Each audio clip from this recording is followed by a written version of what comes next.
મહેસાણામાં સ્થાનિક સ્વરાજ્યની ચૂંટણીને લઈને લોકો મતદાન કરવા માટે પહોંચ્યા છે। વહેલી સવારથી જ મતદાન શરૂ થઈ ચૂક્યું છે। સ્થાનિક સ્વરાજ્યની ચૂંટણીને લઈને મતદારો પોતાના મતાધિકારનો ઉપયોગ કરશે।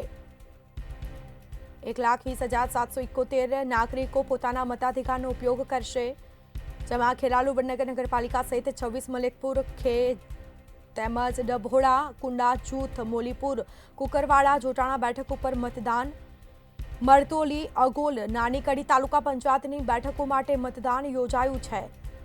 લોકો મતદાન કરવા માટે પહોંચી રહ્યા છે। મહેસાણામાં સ્થાનિક સ્વરાજ્યની ચૂંટણીને લઈને મતદાન શરૂ થઈ ચૂક્યું છે।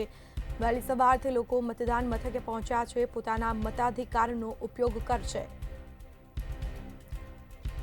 તો આ સાથે અલગ અલગ કેન્દ્રો પર પોલીસો ચાપતો બંદોબસ્ત ગોઠવવામાં આવ્યો છે। પોલીસ બંદોબસ્ત વચ્ચે મતદાન શરૂ થઈ ચૂક્યું છે। વહેલી સવારે 7 વાગ્યાથી મતદાન કરવા માટે લોકો પહોંચી રહ્યા છે। વૃદ્ધ મહિલાઓ પણ મતદાન કરવા માટે પહોંચી છે।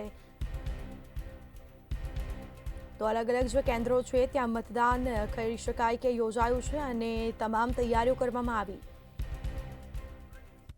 ચૂંટણી યોજાઈ છે ત્યારે આજે વહેલી સવારથી લઈને મતદારો લાઈનમાં ઊભા છે અને વહેલી સવારથી લઈને જે કહેવાય કે મતદારોમાં ઉત્સાહ જોવા મળી રહ્યો છે। મતદાન કરવા માટે હાલ સવારથી વહેલી લાઈનમાં મતદાન મથકે આવી ગયા છે। ને જો વાત કરવામાં આવે ચૂંટણીની તો ખેરાલુના 59 અને વડનગર પાલિકામાં 43 ઉમેદવારો મેદાને છે અને 43,000 મતદાનો 16મી આજે એટલે કે મતદાન કરશે અને ચૂંટણીને લઈને વડનગરમાં 27 અને ખેરાલુમાં 21 મથકો ઊભા કરાયા છે અને ખેરાલુની ડાલીસા બેઠક માટે બિનહરીફ થઈ હોવાથી 5 તાલુકા પંચાયતની 8 બેઠકો માટે આજે મતદાન થશે અને વડનગર અને ખેરાલુ પાલિકાની સામાન્ય ચૂંટણી સાથે પેટા ચૂંટણી જિલ્લા પંચાયતની 1 બેઠક અને 5 તાલુકા પંચાયતની 8 બેઠકો માટે મતદાન થશે અને વડનગર પાલિકાની 7 વોર્ડની 7 ઉમેદવારો બિનહરીફ થતા હવે 43 ઉમેદવારો મેદાને છે અને વોર્ડ નંબર 1 અને 2 માં 2 ઉમેદવાર અને વોર્ડ નંબર 7 માં 3 ઉમેદવાર બિનહરીફ ચૂંટાયા છે। ત્યારે